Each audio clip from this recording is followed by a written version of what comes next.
शिवरात्री संदर्भातली आज महाशिवरात्री निमित्त भाविकांच्या उत्साहाला अक्षरशः उधाण आलंय।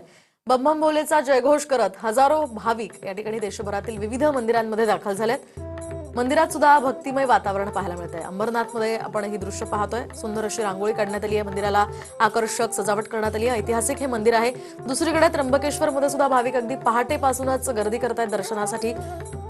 तर तिकडे परळी वैद्यनाथ या मंदिराला आकर्षक अशी विद्युत रोषणाई करण्यात आली आहे। मंदिर प्रशासनानं भाविक दर्शनासाठी येत असल्यानं जय्यत तयारी सुद्धा केलेली आहे। तर भीमाशंकर मंदिरामध्ये पहाटेची ही पूजा आणि अभिषेक संपन्न होतोय।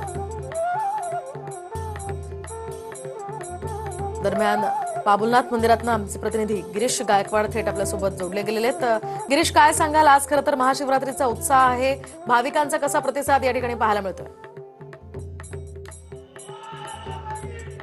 नक्कीच मोहिनी, आपण पाहतोय की 350 वर्ष ऐतिहासिक असं बाबुलनाथ मंदिराच्या गाभाऱ्यात मी सध्या उपस्थित आहे आणि या ठिकाणची थेट दृश्य जर पाहिली तर आपल्या लक्षात येतं की भक्तांचा जो उत्साह आहे तो शिगेला पोहोचलेला आहे। सगळे शिवभक्त या ठिकाणी बम बम भोले, ओम नमः शिवाय, हर हर महादेव असा अखंड जयघोष करतायत आणि महाशिवरात्री निमित्त मुंबईतील जशा विविध मंदिरांमध्ये गर्दी उसळली तशीच गर्दी आज मुंबईच्या बाबुलनाथ मंदिरात उसळलेली आहे। फुलांची आरस या ठिकाणी करण्यात आलेली आहे। बाबा भोलेनाथला जल चढवण्यासाठी, त्यासोबतच फुलं वाहण्यासाठी, बेलपत्र धतुरे वाहण्यासाठी या ठिकाणी मोठ्या प्रमाणामध्ये भक्तांची जी गर्दी होते आणि हे मंदिर यासाठी प्रख्यात आहे कारण या ठिकाणी जलाभिषेक केला तर मात्र इथल्या सगळ्या भक्तांच्या ज्या मनोकामना त्या पूर्ण होतात अशी आख्यायिका। नक्कीच गिरीश, आपण जाऊयात आता घृष्णेश्वर मंदिरात। थेट आपले प्रतिनिधी संजय सरुदे आपल्यासोबत थेट जोडले गेलेले आहेत।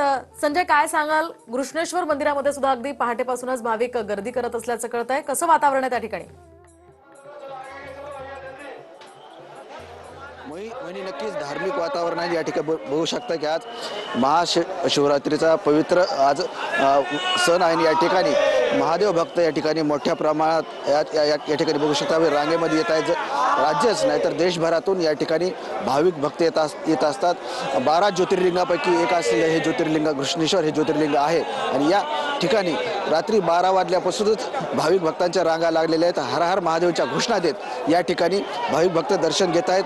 काही दिवसापूर्वी प्रशासनाच्या वतीने गाभाऱ्यात जाऊन पिंडीला हात लावून दर्शनास बंदी केली होती, परंतु भाविकांचा संताप आणि त्यांच्या रेट्यामुळे अखेर प्रशासनाला नमावं लागले आणि या ठिकाणी आता भाविक गाभाऱ्यात जाऊन या ठिकाणी दर्शन। नक्कीच संजय, धन्यवाद दिलेल्या सविस्तर माहितीसाठी।